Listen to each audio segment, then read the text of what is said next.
I'm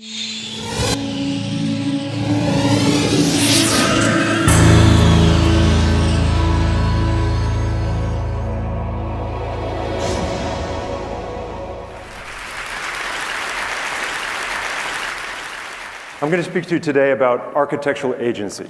But what I mean by that is it's time for architecture to do things again, not just represent things.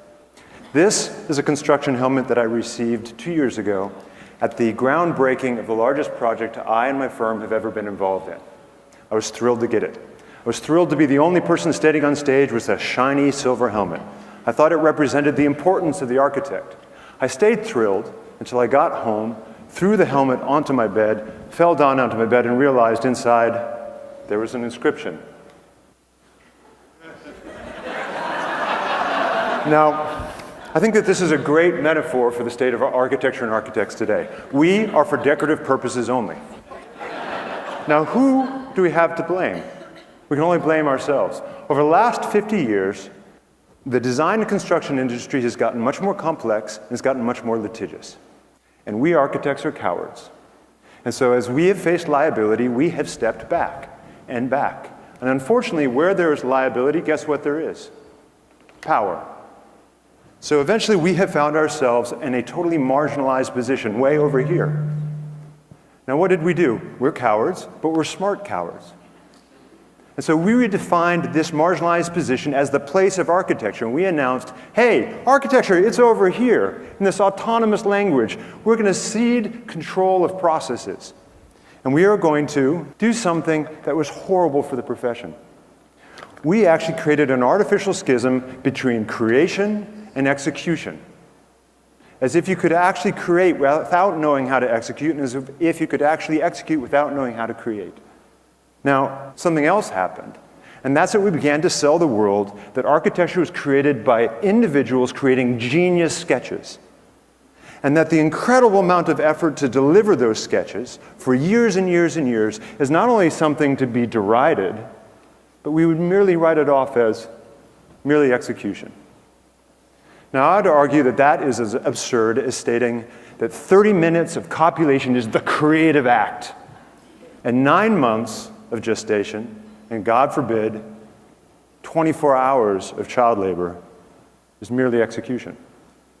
So what do we architects need to do? We need to stitch back creation and execution, and we need to start authoring processes again, instead of authoring objects. Now, if we do this, I believe we can go back 50 years and start re-injecting agency, social engineering, back into architecture. Now, there are all kinds of things that we architects need to learn how to do, like managing contracts, learning how to write contracts, understanding procurement processes, understanding the time value of money and cost estimation. But I'm going to reduce this to the beginning of the process into 3 very pedantic statements. The first is take core positions with your client. I know it's shocking, right? Architecture would actually say that. The second position is actually take positions. Take joint positions with your client. This is a moment in which you, as the architect, and your client can begin to inject vision and agency, but it has to be done together. And then only after this is done are you allowed to do this. Begin to put forward architectural manifestations that manifest those positions. And both owner and architect alike are empowered to critique those manifestations based on the positions that you've taken. Now, I believe that one really amazing thing will happen if you do this. I like to call it the lost art of productively losing control. You do not know what the end result is, but I promise you, with enough brain power and enough passion and enough commitment, you will arrive at conclusions that will transcend convention and will simply be something that you could not have initially or individually conceived of. All right, now I'm going to reduce all this to a series of simple, dumb sketches. This is the modus operandi that we have today. We roll a 120-foot Spartan, i.e. our vision, up to our client's gates of Troy. And we don't understand why they won't let us in. Right? Well, how about instead of doing that, we roll up to the gates something they want? Now, this is a little bit of a dangerous metaphor because, of course, we all know that inside of the Trojan horse were a bunch of people with spears. So we can change the metaphor. Let's call the Trojan horse the vessel by which you get through the gates, get through the constraints of a project, at which point you and your client have the ability to start considering what you're going to put inside that vessel, the agency, the vision. And if you do that responsibly, I believe that instead of delivering Spartans, you can deliver maidens. And if I could summarize that all up into one single sketch, it would be this. If we are so good at our craft, shouldn't we be able to conceive of an architectural manifestation that slides seamlessly through the projects and the client's constraints? Now, with that in mind, I'm going to show a project that's very dear to many people in this room. Well, maybe not the dear, but certainly very close to many of the people in this room. And that's a project that is just about to open next week, the new home for the Dallas Theater Center, the D. and Charles Wiley Theater. And I'm going to present it on the same terms: issue, position, and architectural manifestation. Now, the first issue that we faced was that the Dallas Theater Center had a notoriety that was beyond what you would expect of someplace outside of the triumvirate of New York, Chicago, and Seattle. Now, this had to do with the ambitions of the leadership. But it also had to do with something rather unusual, and that was this horrible little building that they'd been performing in. Why was this horrible little building so important to their renown and their innovation? Because they could do whatever they wanted to this building. When you're on Broadway, you cannot tear the proscenium down. This building, when an artistic director wanted to do a cherry orchard and wanted people to come out of it well on the stage, they brought a backhoe in and they simply dug the hole. Well, that's exciting. And you can start to get the best artistic directors, scenic designers, and actors from around the country to come to perform here because you can do things you can't do elsewhere. So the first position we took was, hey, we as architects had better not show up and do a pristine building that doesn't engender the same freedoms that this old dilapidated shed provided the company. The second issue is a nuance of the first, and that's that the company and the building was multiform. That meant that they were able to perform, as long as they had labor, be able to go between proscenium, thrust, flat floor, arena, traverse, you name it. All they needed was labor. Well, something happened. In fact, something happened to all institutions around the world. It started to become hard to rate operational costs, operational budgets. So they stopped having inexpensive labor. And eventually, they had to freeze their organization into something called a bastardized thrustinium. So the second position we took is that the freedoms that we provided, the ability to move between stage configurations, had better be able to be done without relying on operational costs, right, affordably. The architectural manifestation was frankly just dumb. It was to take all the things that are known as front of house and back of house and redefine them as above house and below house. First blush, you think, hey, it's crazy. What could you possibly gain? We created what we like to call Superfly. Now, Superfly, the concept is you take all the freedoms you normally associate with the fly tower and you smear them across fly tower and auditorium. Suddenly, the artistic director can move between different stage and audience configurations. And because that fly tower has the ability to pick up all the pristine elements, suddenly the rest of the environment can be provisional. And you can drill, cut, nail, screw, paint, and replace with a minimum of cost. But there was a third advantage that we got by doing this move that was unexpected, and that was that it freed up the perimeter of the auditorium in a most unusual way. And that provided the artistic director suddenly the ability to define suspension of disbelief. So the building affords artistic directors the freedom to conceive of almost any kind of activity underneath this floating object, but also to challenge the notion of suspension of disbelief, such that in the last act of Macbeth, if he or she wants you to associate the parable that you're seeing with Dallas, with your real life, he or she can do so. Now, in order to do this, we and the clients had to do something fairly remarkable. In fact, it really was the clients who had to do it.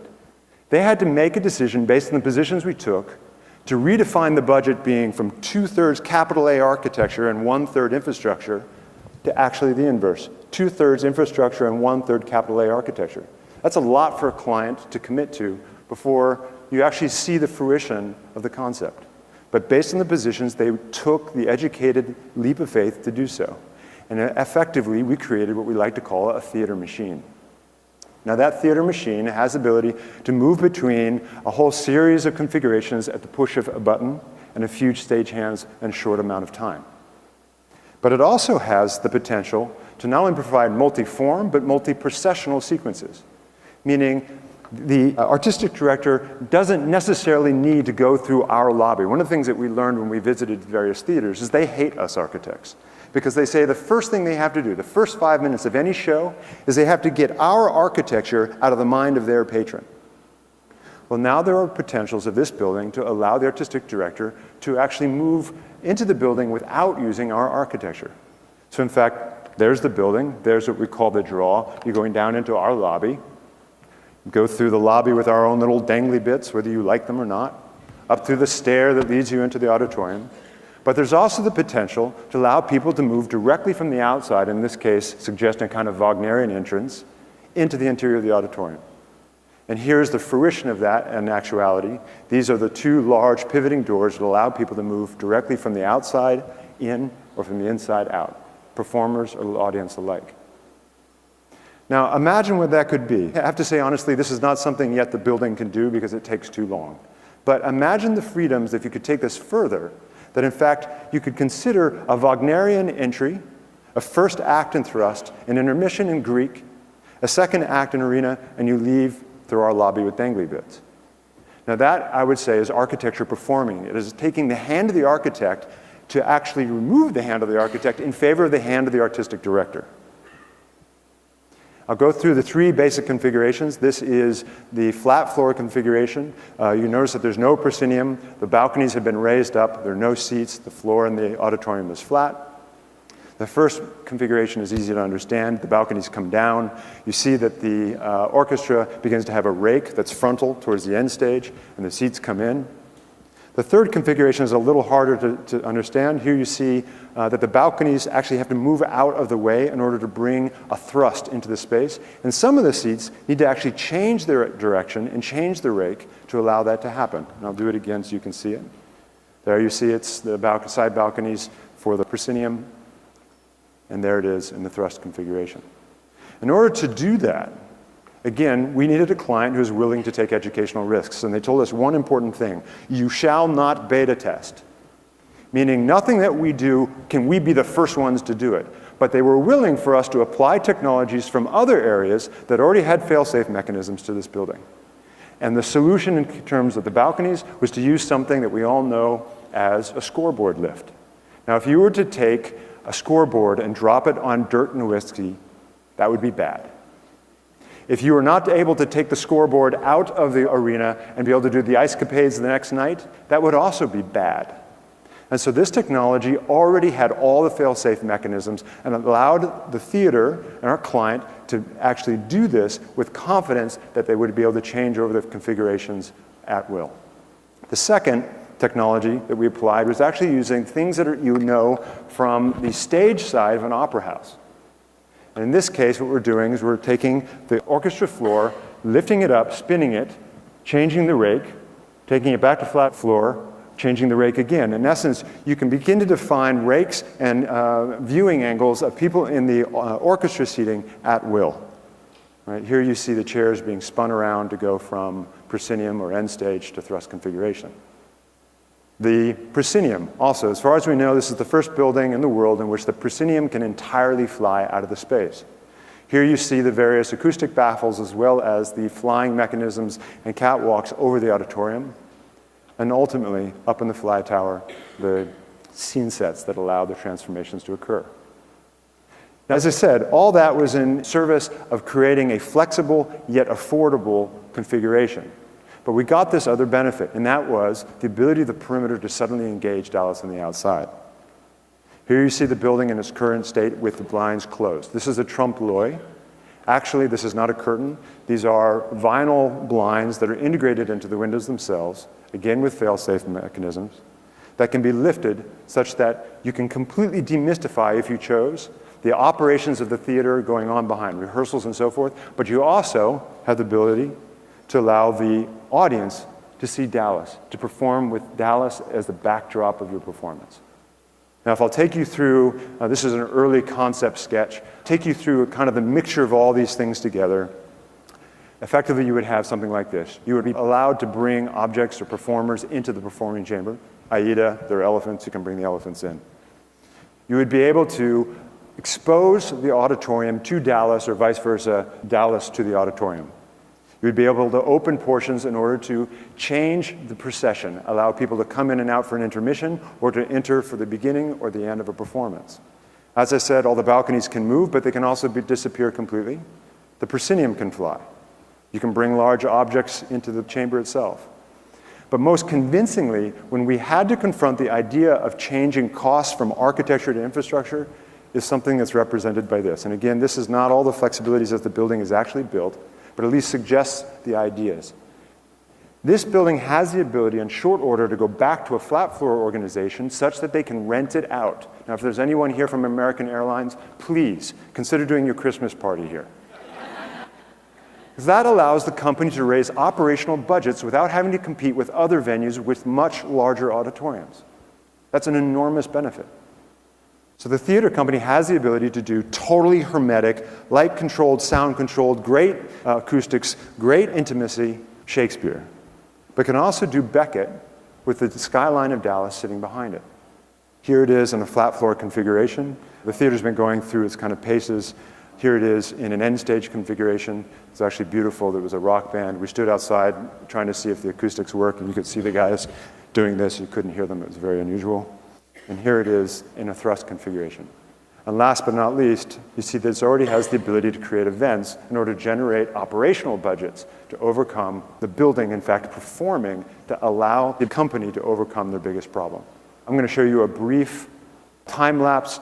As I said, this can be done with only 2 people and with a minimum amount of time. This is the first time that actually the changeover was done, and so there's literally thousands of people because everyone was excited and wanted to be a part of it. So in a way, try to disregard all the thousands of ants running around and think of it be done with just a few people.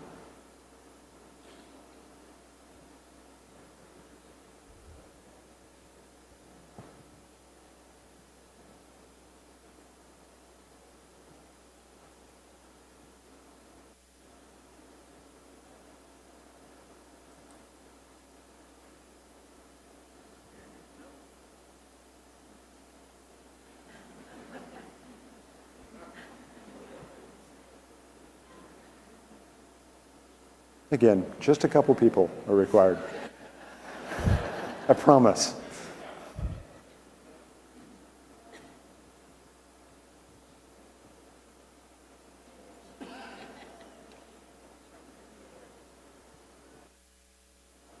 Et voilà.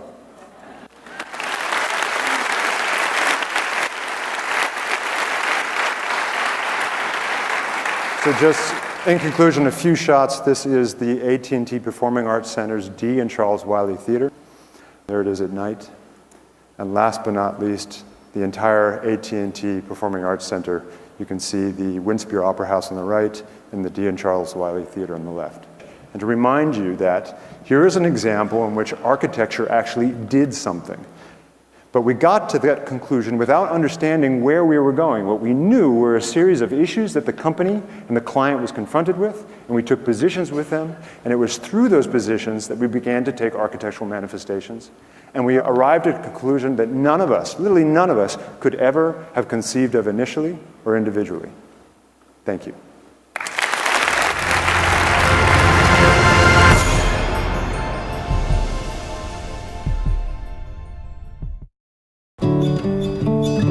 Our environmental vision: zero emission cars, zero waste plants, a greener tomorrow. We see beyond cars.